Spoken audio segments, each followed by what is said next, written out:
Here with John Shirreffs sending Gormley out off of the break from the Derby to the Belmont. What have you seen from him since his run on the first Saturday in May? You know, he came out of the Derby in great shape and went back to Santa Anita and trained well there. And he worked 6 furlongs and he worked 7/8, and both of those works I thought were pretty good. When did the decision come about to go ahead and point towards this race? Well, obviously it was on the calendar. The decision to run in the race didn't happen until really late, a couple of days before the race. But knowing how things are in horse racing, you want to keep the opportunity available to the horse. So we trained him with the idea that we could possibly run in the Belmont. Drawing from your experiences with Giacomo and Tiago in this race, what can you draw from those two past runs from those horses with Gormley?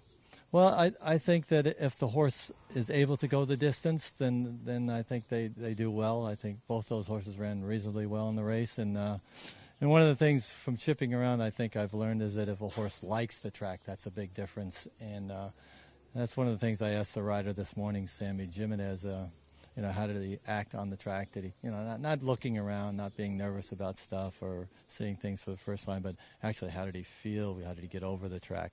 And he thought he handled the track really well. And for me, that's a really big plus coming into a race like this. He ran wonderfully at Santa Anita in the Santa Anita Derby, sitting right off of the pace. Is that the same sort of idea that you have going in, looking for that scenario? Yeah, it's interesting because early on we talked about him not having a style of racing, right? Because some of his good qualities are also difficult to deal with. So he's very quick out of the gate. So he gets out of the gate quickly and can put him in a lead position if you want to do that. And he's done that a few times. But that didn't work out well because sometimes when they're leaders, they're also being chased.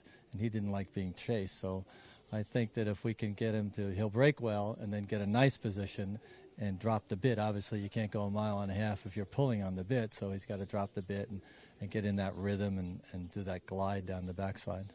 What's the ideal point in the 1.5 mile journey to hit the lead with Gormley? I would say it would be within the 8th pole, right?